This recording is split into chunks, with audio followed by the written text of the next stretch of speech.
여러분 안녕하세요. 은기자 웹더스가입니다. 오늘은 저희가 어제 있었던 방탄소년단 정규 4집 컴백 기자회견 소식을 갖고 왔습니다. 여러분 많이 아시다시피 어제 기자회견 온라인 생중계로 진행이 되었는데요. 사실 빅히트가 이번 간담회를 앞두고 여러 가지 준비를 많이 했거든요. 현장에 뭐 열감지 카메라와 에어커튼 준비하고 이제 만반의 준비를 마쳤어요. 그리고 어제 기자간담회가 열린 장소 여러분 보셨지만 굉장히 넓잖아요. 그 장소가 강남 코엑스 D2홀인데 보통 평소에 이제 가수들 공연도 열리는 그런 공연장이거든요. 그래서 그만큼 이번 글로벌 기자간담회를 앞두고 굉장히 만반의 준비 마쳤는데 아쉽게도 정부의 코로나19 확산 방지 지침에 따라서 이번 간담회가 온라인 생중계로 전환이 되었습니다. 그래서 급하게 저희 기자들도 하루 전에 이메일로 질문을 받았거든요. 그래서 여러분 제가 누구겠습니까? 또 질문을 보냈죠. 근데 운이 좋게도 한국 기자들 중에서 제가 가장 먼저 제 질문이 선택이 됐습니다. 제가 보낸 질문은 이번에 봉준호 감독도 인정한 BTS의 영향력에 대한 그런 질문이었는데요. 사실 제가 작년에 취재를 많이 다니면서 팬분들이 많이들 얘기하신 게 BTS가 내 인생을 바꿨다 이런 말씀들을 되게 많이 하시더라고요. 그래서 이번에 느끼는 BTS의 본인들이 느끼는 영향력 그리고 또 이 영향력을 어떻게 사용할 것인지에 대해서 물어봤는데 슈가 씨가 굉장히 답을 잘해주셨더라고요. 슈가 씨 감사드려요. 저는 봉 감독님 팬이라서 예. 영화를 다 봤거든요. 다 보셨어요? 네, 그래가지고 일단 팬이라는 말씀 먼저 드리고 싶고요. 오스카봉. 네. 예. 그리고 이제 뭐랄까 이제 한국 문화에 대한 이 질문에 이제 봉 감독님이 그런 답변을 하신 걸로 알고 있는데요. 사실 너무 과찬인 것 같고 너무 사실 좀 약간 뭐랄까 좀 부끄럽습니다. 이제 저희가 이제 그 정도 영향력을 가지고 있는지 아니면 또 아직까지 잘 모르겠거든요. 저희들은 아직 갈 길이 더 멀다고 생각을 하고. 네, 하지만 이제 봉준호 감독님이 말씀하신 거가 이제 한국은 굉장히 감정적으로 역동적인 나라고 멋진 아티스트들이 많은 나라다 이런 표현을 하셨는데 그 표현을 하시면서 이제 저희를 해주신 것 같아서 너무너무 감사드리고요. 그 기생충 너무 재밌게 봤습니다. 네, 팬입니다. 슈가 씨 답변 보고서는 슈가 씨가 원래 무대에서 굉장히 카리스마가 넘치잖아요. 근데 되게 귀여우시더라고요. 그래서 봉준호 감독이 본인 팬이라고 밝히는데 되게 귀여웠고요. 답변도 충실했고요. 근데 저는 두 번째 질문이 이제 BTS가 가진 어떤 전 사회적인 어떤 영향력, 전 세계에 미치는 영향력을 어떻게 활용할 것이냐, 어떻게 사용할 것이냐 이런 질문에 대한 답변 듣고 싶었는데 그 부분 시간상 조금 못 들었어요. 조금 아쉽긴 했어요. 현장 같으면 제가 손 들고 다시 물어봤을 텐데 그게 좀 아쉬웠는데 다음번에 제가 또 질문을 할 수 있는 그런 기회가 있었으면 좋겠습니다. 슈가 씨 답변 감사합니다. 앞에 기자도 없이 무관중에서 이 큰 넓은 장소에서 간담회를 한 것도 처음이었을 텐데 굉장히 저도 걱정을 많이 했거든요. 그래서 온라인으로 하는 거라서 좀 답변이 불성실하면 어떡하지? 근데 굉장히 성심성의껏 대답을 해줘서 되게 좋았고요. 제가 생각해보니까 이분들이 매일 영상으로 팬들과 만나잖아요. 그래서 영상으로 이렇게 대화하는 게 굉장히 익숙한 것 같았어요. 사실 풀영상이 나가고 저희 채널에 풀영상을 어제 올려드렸었는데 풀영상이 나가고 나서 많은 그 해외 팬분들이 이번에 통역을 맡은 분이 누구냐고 저에게 질문을 많이 하셨어요. 그래서 제가 빅히트에 물어봤더니 빅히트 직원이랍니다, 여러분. 직원이라고. 그래서 이번에 오스카 레이스에서 봉 감독의 통역을 맡았던 샤론 채가 굉장히 주목을 많이 받았잖아요. 그래서 이분도 빨리 조금 나오셔서 제가 인터뷰하고 싶더라고요. 그래서 해외 팬들이 극찬을 하셨다고 그걸 전해드리고 싶네요. 그래서 여러 가지로 참 이렇게 봉준호 감독님과 BTS는 참 월드 클래스는 통한다. 뭐 이런 생각을 했습니다. 저는 이번 기자회견에서 멤버들이 이전보다 훨씬 좀 깊어지고 단단해지고 생각도 성숙해졌다 이런 생각이 들었어요. 사실 이전에 기자회견 가면은 일종의 저도 많이 갔었는데 이제 말하는 멤버, 특정 멤버들만 이렇게 말을 많이 하고 이번 또 다른 멤버들은 조금 그에 비해서 조용하였는데 이번에는 많은 멤버들이 자기의 생각을 다양하게 전달할 수 있어서 되게 좋았고요.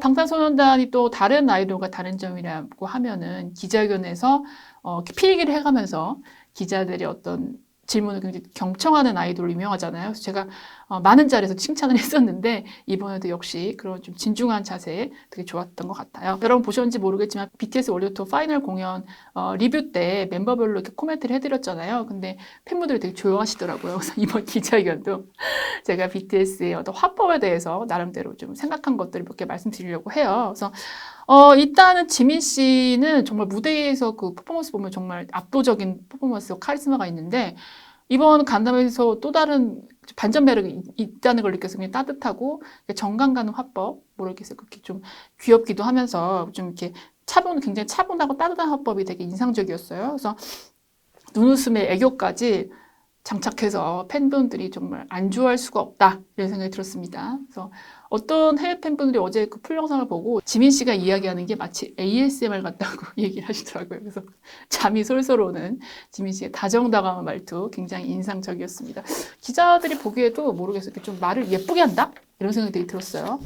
유산이라고 표현해 주는 건 또 처음인 것 같은데요. 아무래도 저희의 노래와 앨범인 것 같아요. 그리고 그랬으면 좋겠고요. 아무래도 이제 저희의 노래와 앨범은 평소에 저희가 하고 싶은 얘기들을 노래 가사로 만들었었고 그 노래 가사들을 엮어서 저는 저희 노래가 너무 좋아요. 저희 노래가 너무 좋고 맨날 노래 부르면서도 너무 행복할 정도로 저희 노래가 너무 좋아요. 그래서 더 이런 자신감을 가지게 되는데 뭔가 자신감 이런 말보다는 그런 것 같아요. 이번 앨범도 사실 준비를 꽤 오래 했었어요. 온이 좋아요? 아니면 필터가 좋아요? 온이랑 어떤 거요? 필터 너 개인곡. 그래요. 온이 더 좋습니다. 그리고 진 씨는 참 맏형답게 어떤 질문에도 청산유수로 대답을 하는 것, 저는 이렇게 노래 듣는 것 같더라고요. 근데 이번에 좀 첫 질문에 진 씨가 대답을 했는데 저는 앞에 프롬프터 보고 읽는 줄 알았잖아요. 너무 이렇게 청산유수로 대답을 잘해가지고 진 씨는 화법을 보면 언제든 이렇게 맏형답게 이렇게 신뢰가 가는 그런 목소리, 그런 화법인 것 같아요. 이번 맵 오브 더 소울 7은 저희 7명 멤버들이 한 팀으로 모인 방탄소년단 데뷔 후 7년을 돌아보는 그런 앨범인데요. 세상에 대한 관심과 사랑의 즐거움을 대해 노래하고 세상에 보여지는 우리의 모습, 이 전 앨범 페르소나 앨범에서 얘기를 했다면 이번에는 조금 다른 모습을 보여드리고자 했습니다. 지금의 저희가 있기까지 수없이 거쳐온 길들 그리고 현재 느끼는 감정들을 솔직하게 풀어냈는데요. 그동안 숨기고 싶었던 저희의 깊은 내면을 드러내는 동시에 이 또한 자신의 진짜 모습임을 알게 된 저희 방탄소년단의 고백을 들려드리고자 했습니다. 저는 사실 이번에 이제 슈가 씨에 대해서 굉장히 재발견을 하게 됐는데 기자로서는 굉장히 슈가 씨가 되게 좀 좋은 멤버예요. 기자들한테는 굉장히 좋은 멤버인 게 말도 굉장히 조리 있게 잘하고 기자들이 기사를 쓸만한 멘트를 잘 이야기를 해줘요. 굉장히 임팩트 있고 또 굉장히 의미가 있는 멘트들을 많이 해주고 그러면서도 굉장히 솔직한 또 얘기를 해준단 말이에요. 그래서 그 말을 그대로 떠다 써도 기사가 될 만큼 그래서 이번에도 굉장히 건질만한 멘트가 많아서 되게 좋았던 것 같아요. 네, 오늘 저희 방탄소년단만의 되게 파워풀한 에너지가 담긴 곡이라고 설명을 드릴 수 있습니다. 사실 저희가 데뷔를 하고 이제 7년이라는 시간을 보내면서 가끔은 굉장히 좀 휘청일 때도 있고 중심을 못 잡고 이게 방황을 하던 때도 있었었는데 그럴 때마다 이 내면의 그림자 점점 더 커지고 또 뭐랄까 두려운 마음 이런 것들이 굉장히 커졌었는데 이제는 방탄소년단 데뷔 7년 굉장히 이제는 무게 중심을 어느 정도 잘 잡고 있다고 생각을 하고 있어요. 그래서 이제 이 무게 중심을 찾는 법을 알게 되면서 저희가 받았던 상처나 이런 슬픔, 시련 이런 것들을 정면으로 마주하고 이제 싸워내겠다 이런 다짐을 담은 가사라고 할 수 있습니다. 저는 제이홉 씨만 나오면은 이렇게 뭔가 유쾌한 기운이 너무 느껴서 너무 좋아요. 그래서 늘 고정 멘트 있잖아요. 기자님들의 희망, 제이홉 그 멘트 저 정말 좋아합니다. 그 멘트를 들으면 저렇게 뭔가 웃음이 나는 것 같아요. 그래서 콘서트 때도 그렇고 제이홉 씨는 이렇게 경직된 분위기를 풀어주는 정말 재주가 있는 멤버 같아요. 그러면서도 또 자기 할 말은 또 하는. 그래서 저는 BTS에는 정말 없어서는 안 될 멤버가 아닌가 이런 생각을 했습니다. 네, 안녕하세요. 기자님 분들의 희망, 팬 여러분들의 희망 제이홉입니다. 네, 오늘 이렇게 라이브로 생중계 중인데 귀한 시간 내주셔서 이렇게 시청해 주시고 계시는 우리 많은 팬 여러분들과 기자님분들께 다시 한번 감사 인사드리고요. 정국 씨가 또 시차라는 곡을 냈으니까 뭐 시차 적응 뭐 괜찮아요? 말씀해 주시죠. 네, 좋습니다. 같이 포인트 한 모두 말씀해 주세요. 네. 포인트 안무요?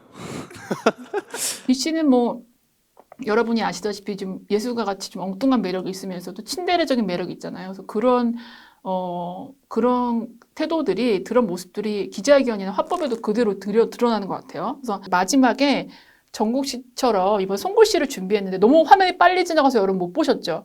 제가 소속사에 물어봤더니 봐주셔서 감사합니다라는 그런 다정한 멘트였는데 너무 빨리 지나가서 안 보였다고 합니다. 아쉽지만 제가 대신 여러분께 비가 여러분들 봐주셔서 감사하다는 그런 멘트를 전했습니다. 듀엣곡 같은 경우는 이제 전에 정국이님 그리고 진님 그리고 이제 뭐 제이홉님 이렇게 해서 이제 데자부라는 곡이 이렇게 완성되었었고 이번에는 저랑 지민님의 친구와 그리고 이제 RM님과 슈가님의 리스펙트 같은 곡이 탄생하지 않았나 싶습니다. 예. 그리고 이번에 단체곡 같은 경우는 정말 다채로운 음악들, 장르들 여러 가지 준비를 해봤습니다. 네. 아, 비씨님 호칭을 하나로 예. 네. 빛이 자매뷰입니다. 정국 씨는 정말 막내답게 귀여움과 깜찍함을 담당하고 있는 것 같아요. 그래서 귀여움 한도 초과라는 말 있잖아요. 그 말에 딱 적합한 멤버가 아닌가 생각이 드는데 마지막에 이제 아프지 말아요라는 송구 씨를 이렇게 들었잖아요. 그래서 되게 좀 마음이 뭉클하고 귀엽다라는 생각이 들었습니다. And of course, the best moment is when we are with Army, of course. 빼놓을 수 없죠. 비씨도 그리고 뭐 여러분 달변과 RMC 뭐 말할 것도 없죠. 제가 여러 차례 저를 통해서 정말 기자의 의도를 정확하게 판단하는 그런 멤버라고 말씀드렸었는데 이번에는 또 그걸 넘어서 전반적인 상황을 이렇게 체크하고 이렇게 분위기라든가 이런 것들을 보면서 또 기자들한테 좀 더 많은 정보를 전달하는 그런 모습을 보면서 역시 리더는 리더다. 사실 방탄소년단이라는 팀이 많은 분들이 이제 인정해 주시고 얘기해 주시는 저희가 갖게 된 힘도 정말 지금 시청해 주시는 기자님들의 손끝에서 피어났다고 꼭 말씀을 드리고 싶습니다. 미디어와 기자님들의 힘이 아니었으면 저희가 이렇게까지 전 세계 곳곳으로 뻗어나갈 수 없었을 거고요. 그 점에서 항상 감사드리고 정말 이렇게 저는 파트너로서 이렇게 또 정말 많이 도와주신다고 항상 이렇게 조심스럽게 말씀드리고 싶습니다. 그럼 저는 다음 BTS의 취재 현장에서 여러분 다시 또 만나뵙도록 하고요. 여러분 다음번에 더 건강한 모습으로 찾아뵙도록 하겠습니다. 다음에 또 만나요. 여러분 안녕.